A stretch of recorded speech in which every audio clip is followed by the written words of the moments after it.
Bekukho ukugxeleshana ngezikhondo zamehlo phakathi kwemihlambi eyalanayo ebandla iNazareth Baptist Church namhlanje. Kukholelwa ukuba igqiza elisuka kwicala laseThembezinhle liye, laya, kuhlala, ngenkani, kwikhomkhulu laseBuhleni. Oku kusemva kwesigwebo senkundla negwebe ngecala lenkokheli yaseThembezinhle kunye neqela layo njengenkokheli esemthethweni yelibandla lamaNazarethi. Usaqhubeka umbango ka-Shembe.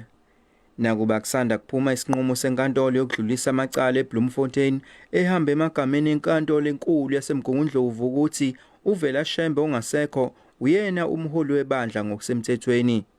Nokho-ke lemihlambi eyalanayo ayisiqizanga qakala isinqumo senkantolo njengoba zitholane phezulu kuvinjwa onogada baseThembezinhle kanjalo nesikhonzi senkantolo ebesizokhumbuza baseBuhleni ngesinqumo sakamuva senkantolo esiphoqa umduduzi uNyazi Shembe ukuba aphumaphele emathempelini nakomkhulu lebandla aphinde engayisebenzisi imoto nezindlu zebandla. Kube khona nokuqapha i-confrontation between imagruphu lawo amaNazareth njengoba sazi bekade kuloku kukhona inkinga abanazo sizule kushaba senze imoto khona manjalo kwesinye isigameko esenzeke eMelmoth kuthiwa kuhlaselwe esinye isikhonzi senkantolo ebesizihambisela mathupha incwadi kuNyazi. Amaphoyisa athi asiqaphile isimo. Eyindabeni ze-SABC nginguvusi Khumalo eThekwini.